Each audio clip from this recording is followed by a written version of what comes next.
Guys, it's that time of the week again, back for the Championship Roundup. Loads of talking points. Let's go.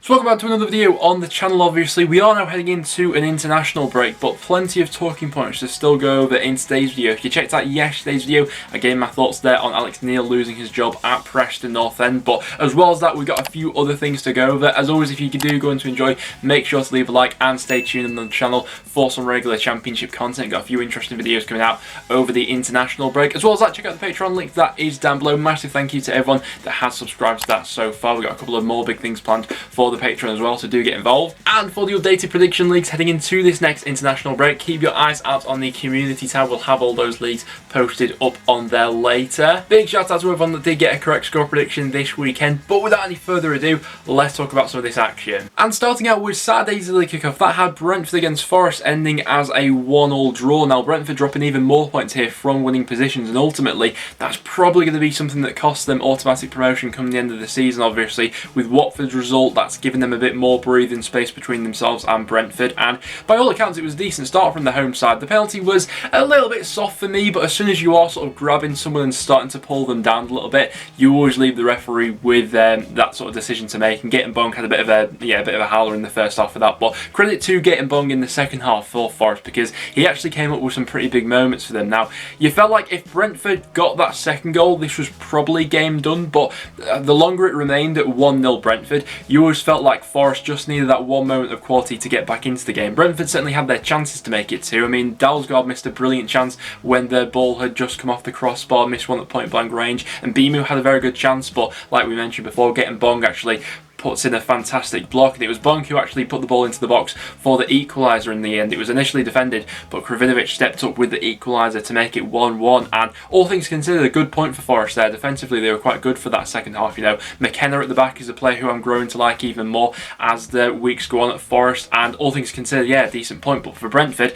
more points dropped from those winning it positions. Next up, we then had Sheffield Wednesday beating Barnsley by 2-1. Darren Moore's first win as Wednesday boss, and it was Jordan Rhodes popping up with a brace. I swear he always pops up with a few moments throughout a season, and then we never hear of him again. Obviously, he popped up with that hat-trick last season, but yeah, his goals here could be absolutely crucial for Sheffield Wednesday.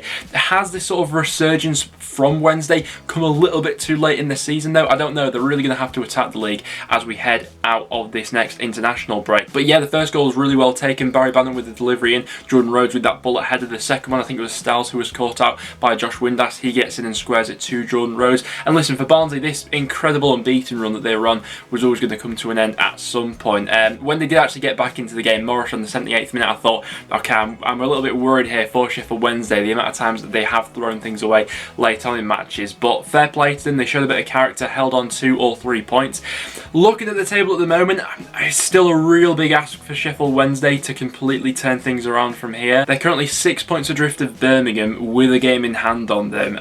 Looking at their next few fixtures, their first 2 after the international break are against Watford and Cardiff, which will be pretty tough matchups. But after that, I see a couple matches in there where I do see the possibility for Wednesday picking up some points. So yeah, a bit more of a good feeling around Wednesday, albeit have they left this sort of pick up in form too late in their season? We'll wait and see. Next up then to Ashton Gate, we had Rotherham beating Bristol City by 2-0. We were all a little bit wary really with Rotherham in terms of how they'd actually come back from this break due to them having an outbreak of COVID within the squad. The Watford game was maybe a little bit of a false test for them because of how Watford and how well they're actually doing at the moment. This was a bit more of a realistic game that we could see Rotherham getting something from, and they played to their strengths really well in this one. The first goal comes from Harding hooking the long ball forward and into the box. I think the fault probably does lie with Daniel Bentley. Listen, he's been excellent this season, but for this one, tries to come and claim it. I think he actually comes to try and punch it, but Smith manages to beat him to the ball. In the end, it's an open net, which the ball falls into. The second goal sort of comes around in a similar way. It comes from the corner. Once again, Bentley sort of crowded out, and Rotherham used their physicality quite well. But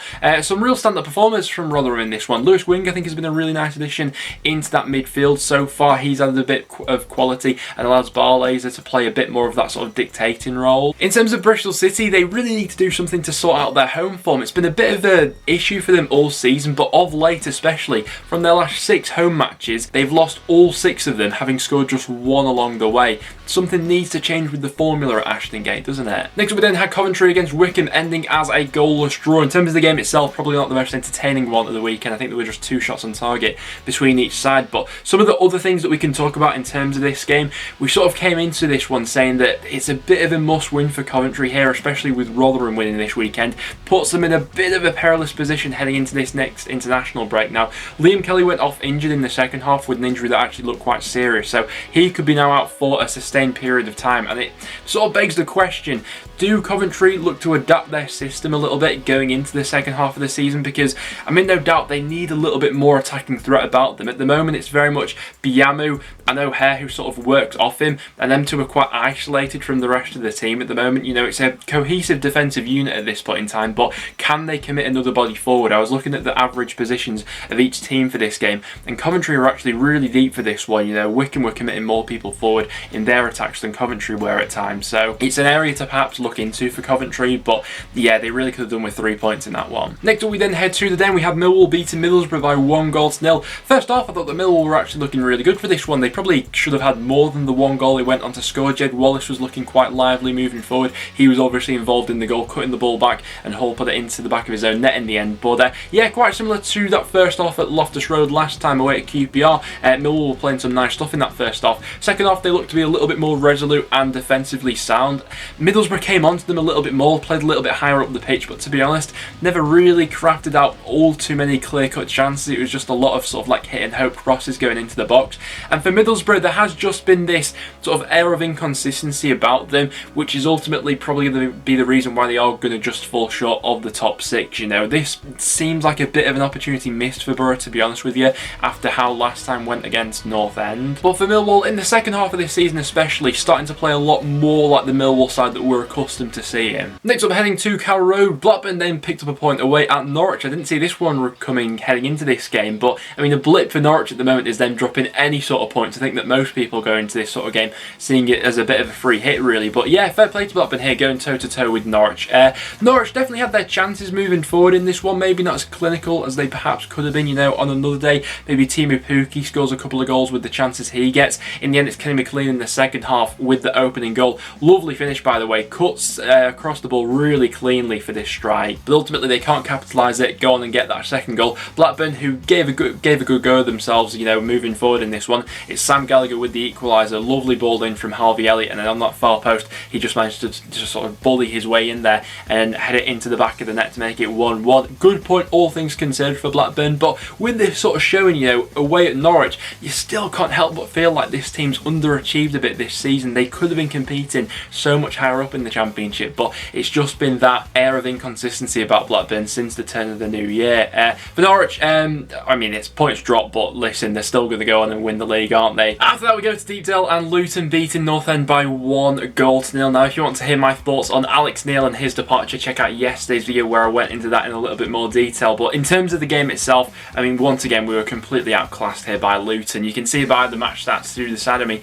there's really only one team going for it, and it was the same sort of mistakes we were making, that lack of any sort of intensity within the final third. It's another game that we've lost to 0, you know, where we've not scored. And to be honest, our attacking threat was pretty much non-existent. Up until when we conceded, we had a bit of a go. You know, Sluga was forced into one decent save, but apart from that, we really didn't give it any sort of a go moving forward. But Luton actually had some really nice play in this one. I sound like a bit of a broken record when I'm talking about Preston at the moment, but Daniel Iverson, once again, man of the match, for just keeping the scoreline down. The goal that Luton actually go on to score, it goes down as an Iverson own goal in the end, but he makes one terrific save, and then James Collins goes and follows it in, just smashes it against Iverson, and realistically he can't do much from that situation. But yeah, Luton's impressive away record continues. What's most bizarre about Luton this season is on the road, they've only scored 9 goals this season, which is considerably the lowest amount in the Championship, but in that time they picked up 23 points away from home despite having only scored 9 goals, so that's a real testament to them and how solid they've actually been. But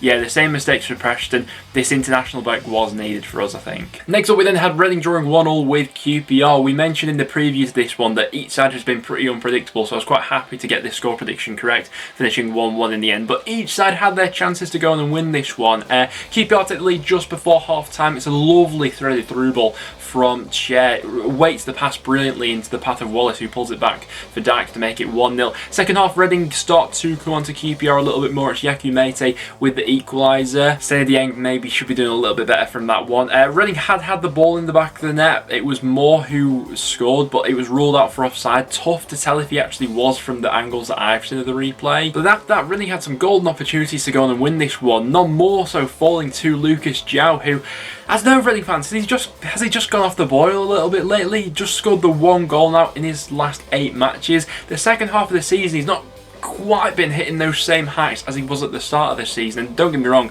the form he was probably in at the start of the year was probably unsustainable. You know, he was in a league of his own, but the drop off from João has been quite noticeable, and ultimately Reading could end up paying the price for that. As we've all mentioned, Reading's end to the season in terms of their upcoming fixtures is very tough compared to some of those others around them. Their first game after the international break is up against Barnsley, which is going to be a massive game in their season. QPR also had their chances later on to go and win this one, but in the end each side had to settle for the point. Next up then we go to Stoke up against Derby. Probably not the most exciting game going on this weekend in the Championship, but Stoke do get over the line and get their 3 points in the end. If anyone was going to conjure up a chance, it was always going to be Nick Powell. For the second half of the season, really, he has been one of their only sort of real bright sparks moving forward. A lot of their play moving forward does go through Nick Powell, and nice goal in the end. From Derby's point of view, though, I think we can pick up on a few mistakes that they make in the build-up to this one. When the ball comes in, they're just so static in the end that it only takes a little bit of movement from Brown to get away from his man. In the end, Roos is sort of wrong-footed. It's quite an easy goal for Stoke in the end. Derby's attacking threat was pretty non-existent, which was disappointing really, given how the second half last time against Brentford had gone. That now leaves Derby on 40 points heading into this next international break. For survival this season, I think that teams will be looking to target high 40s up to 50 points to ensure survival, so that's going to need Derby to average just over sort of like a point per game for the rest of the season for these remaining 8 matches of the season. It's going to be close this season at the bottom. Next up then we had Watford beating Birmingham by 3-0 in the end, a little bit comfortable for the home side, but ultimately Birmingham's season isn't going to be dependent on, you know, losing a match away at Vicarage Road to a very informed Watford side. Birmingham have got much bigger games on the horizon after the international break, no more so than that game they've got coming up against Rotherham. But for Watford, in many ways, this was the perfect weekend of Championship football, a convincing win for them. They continue this impressive home record, score a few goals along the way, and both Brentford and Swansea drop points. Now, we did sort of mention, obviously, I did my video before predicting who I think is going to finish in the top 2, and I did back Watford for that second place, but we did sort of mention that they're going to need to bridge a little bit of a gap between themselves and those chasing them, as their finish to this season in terms of their fixtures is pretty tough. But yeah, once again, convincing stuff from them. Sema with the first goal, Chalobah with the second, who I think is really emerging recently as a real key performer for them. He was absolutely brilliant for this one, and then Gray wrapping it up late on. Now, Birmingham obviously made their voices heard with the plane that flew over the ground with the banner. This is going to be a very interesting end to the season for Birmingham. And there's our last Championship game to go over. We had Cardiff beating Swansea 1-0 in the big game of the weekend, the South Wales derby. Now, I did say that first goal probably goes on to win this one, but I was backing Swansea. Fair play to Cardiff. If there's any side who's happy to sort of be without the ball and hold on to a lead for as long as Cardiff did, it's them in the Championship this season under Mick McCarthy. You know, the trademark Cardiff goal really comes from that long throw in originally. Woolman actually makes a very good save, but it's followed in by Aidan Flint, and from that point onwards, I mean, Swansea had a lot of the ball, but ultimately Cardiff were brilliant at nullifying them, weren't they? I mean, you can see by the match stats to the side of me, with all the shots that Swansea had in this game, only one of them was on target in the end. Second half, they did up the ante a little bit. They weren't close on a few occasions. Andre Ayew had a header coming off the post, which was very close, but we have been suggesting that this sort of run of form was around the corner for Swansea with their underlying numbers, and the results where they maybe got a little bit more fortunate about earlier on in this season. The result now does leave Watford 6 points ahead of Swansea. Of course, Swansea do still have that extra game in hand, but automatic promotion now no longer being in their hands. And for Cardiff, it was a pretty much perfect weekend, to be honest with you. They get over the line in this one, pick up all 3 points, and with Barnsley and Reading both dropping points this weekend and Bournemouth not in action, they've made some serious ground upon the top 6. But guys, there we have it. There were all the matches in the Championship that took place this weekend. Obviously, we did also have Bournemouth in action in the FA Cup. In the end, Southampton just had too much of them, beating them by 3-0. Nathan Redmond really had some moments of quality in that game, but obviously Bournemouth will now turn their attention fully to league action. And all things considered, considering they didn't play this weekend in the Championship, not a bad weekend for them considering that Reading and Barnsley both dropped points. So yeah, Bournemouth still very much looking at that top 6 as a real possibility this season. But that, guys, will wrap it up for today's video. Obviously we don't have any midweek matches to go ahead and predict as we are now heading into an international break. But apart from that, thanks for tuning in, guys. Do leave a like if you did go on to enjoy, and subscribe for a bit of regular Championship content. But apart from that, thanks for watching, and I'll see you all in the next one.